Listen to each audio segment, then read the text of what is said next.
The Turn of the Screw, Chapter 21, written by Henry James. Narrated for you by Jonathan Dunne. Original year of publication, 1898. This work is in the public domain. Production and narration copyright, 2026, Jonathan Dunne. 21.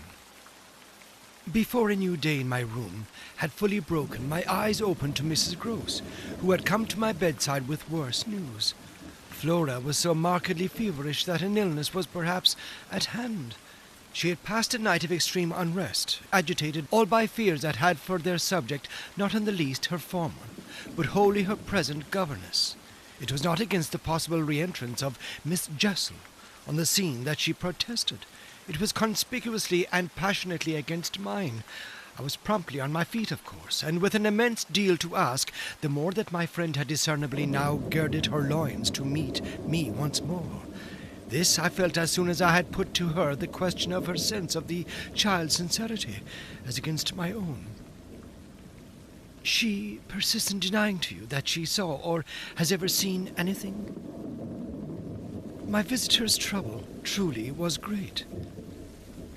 Ah, miss, it isn't a matter on which I can push her. Yet it isn't either, I must say, as if I am much needed to. It has made her, every inch of her, quite old. Oh, I see her perfectly from here. She resents, for all the world like some high little personage, the imputation on her truthfulness, and, as it were, her respectability. Miss Jessel, indeed. She! Ah, she's respectable, the chit! The impression she gave me there yesterday was, I assure you, the very strangest of all. It was quite beyond any of the others. I did put my foot in it. She'll never speak to me again. Hideous and obscure as it all was, it held Mrs. Gross briefly silent. Then she granted my point with a frankness which, I made sure, had more behind it. I think indeed, miss, she never will. She do have a grand manner about it. And that manner, I summed up, is practically what's the matter with her now. Oh, that matter I could see in my visitor's face, not a little else besides. She asks me every 3 minutes if I think you're coming in. I see.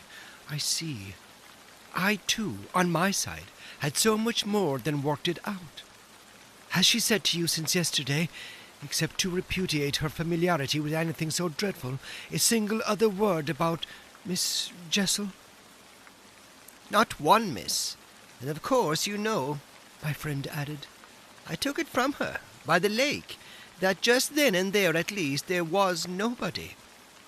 Rather, and naturally you take it from her still. I don't contradict her. What else can I do? Nothing in the world. You've the cleverest little person to deal with.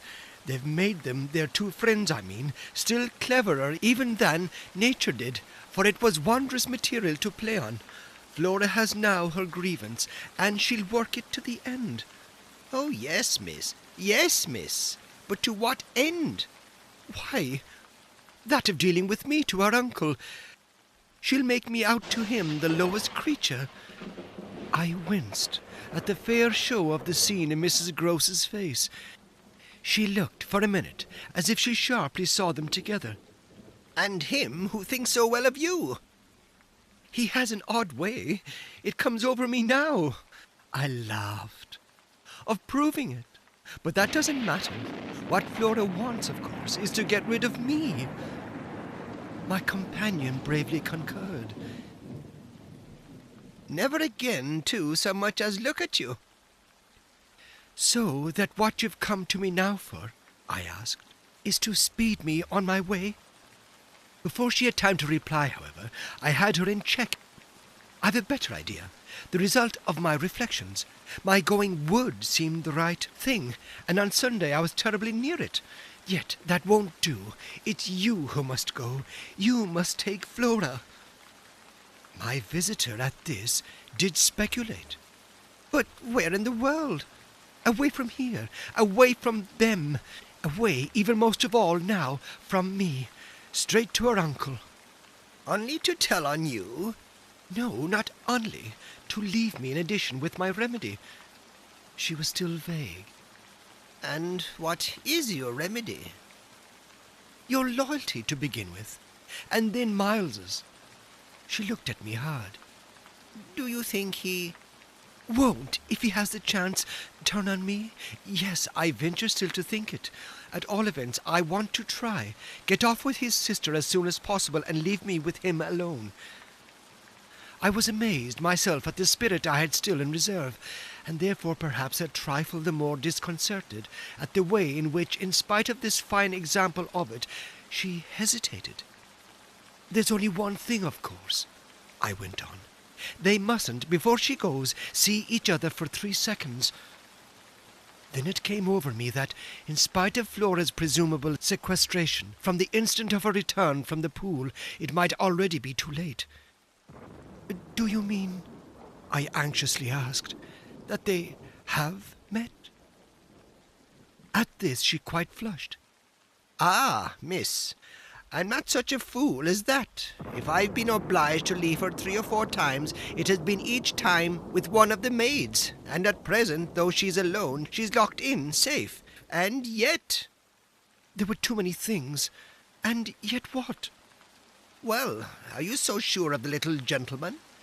I'm not sure of anything but you. But I have, since last evening, a new hope. I think he wants to give me an opening. I do believe that, poor little inquisitive wretch, he wants to speak. Last evening in the firelight and the silence he was with me for 2 hours, as if it were just coming. Mrs. Gross looked hard through the window at the grey gathering day. And did it come? No, though I waited and waited. I confess it didn't, and it was without a breach of the silence or so much as a faint allusion to his sister's condition and absence that we at last kissed for good night. All the same, I continued, I can't, if her uncle sees her, consent to his seeing her brother without my having given the boy, and most of all because things have got so bad, a little more time. My friend appeared on this ground more reluctant than I could quite understand. What do you mean by more time? Well, a day or two, really to bring it out. He'll then be on my side, of which you see the importance. If nothing comes, I shall only fail, and you will, at the worst, have helped me by doing, on your arrival in town, whatever you may have found possible. So I put it before her. But she continued for a little, so inscrutably embarrassed that I came again to her aid. Unless, indeed, I wound up, you really want not to go. I could see it in her face. At last, clear itself, she put out her hand to me as a pledge. I'll go this morning. I wanted to be very just. If you should wish still to wait, I would engage she shouldn't see me. No, it's the place itself. She must leave it. She held me a moment with heavy eyes, then brought out the rest. Your idea's the right one. I myself, miss... Well, I can't stay. the look she gave me with it made me jump at possibilities. You mean that since yesterday you have seen... She shook her head with dignity. I've heard. Heard? From that child. Horrors. There, she sighed with tragic relief. On my honour, miss, she says things. But at this evocation she broke down. She dropped with a sudden sob upon my sofa, and, as I had seen her do before, gave way to all the grief of it. It was quite another manner that I, for my part, let myself go. Oh, thank God! She sprang up again at this, drying her eyes with a groan. Thank God! It so justifies me. It does that, miss. I couldn't have desired more emphasis, but I just hesitated. She's so horrible. I saw my colleague scarce knew how to put it. Really shocking. And about me? About you, miss, since you must have it. It's beyond everything for a young lady, and I can't think wherever she must have picked up The appalling language she applied to me. I can then. I broke in with a laugh that was doubtless significant enough. It only, in truth, left my friend still more grave. Well, perhaps I ought to also, since I've heard some of it before. Yet I can't bear it. The poor woman went on, while with the same movement she glanced on my dressing table at the face of my watch. But I must go back. I kept her, however. Ah, if you can't bear it... How can I stop with her, you mean? Why, just for that. To get her away, far from this, she pursued. Far from them. She may be different. She may be free. I seized her almost with joy. Then, in spite of yesterday, you believe? In such doings? Her simple description of them required, in the light of her expression, to be carried no further. And she gave me the whole thing as she had never done. I believe. Yes. It was a joy, and we were still shoulder to shoulder. If I might continue sure of that, I should care but little what else happened. My support in the presence of disaster would be the same as it had been in my early need of confidence. And if my friend would answer for my honesty, I would answer for all the rest.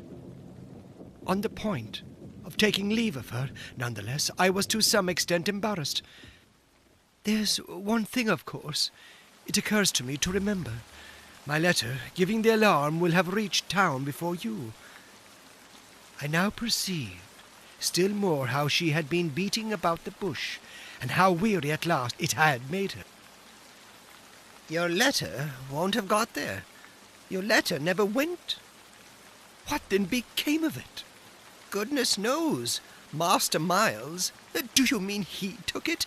I gasped. She hung the fire, but she overcame her reluctance. I mean that I saw yesterday when I came back with Miss Flora that it wasn't where you had put it. Later in the evening I had the chance to question Luke, and he declared that he had neither noticed nor touched it. We could only exchange on this one of our deeper mutual soundings, and it was Mrs. Gross who first brought up the plum with an almost elated, "You see?"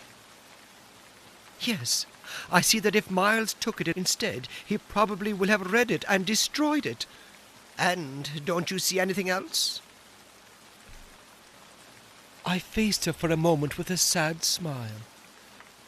It strikes me that by this time your eyes are open even wider than mine.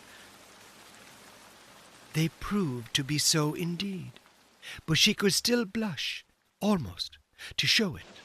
I make out now that he must have done at school. And she gave in her simple sharpness, an almost droll, disillusioned nod. He stole. I turned it over. I tried to be more judicial. Well, perhaps. She looked as if she found me unexpectedly calm. He stole letters? She couldn't know my reason for a calmness, after all, pretty shallow, so I showed them off as I might.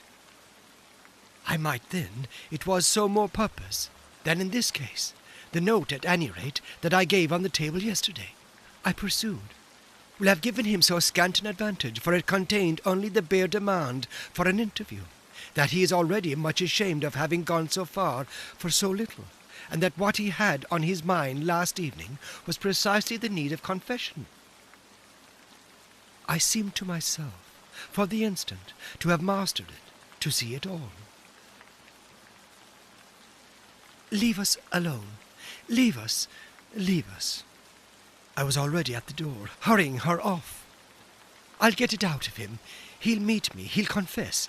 If he confesses, he's saved. And if he's saved, then you are? The dear woman kissed me on this, and I took her farewell. I'll save you without him, she cried as she went.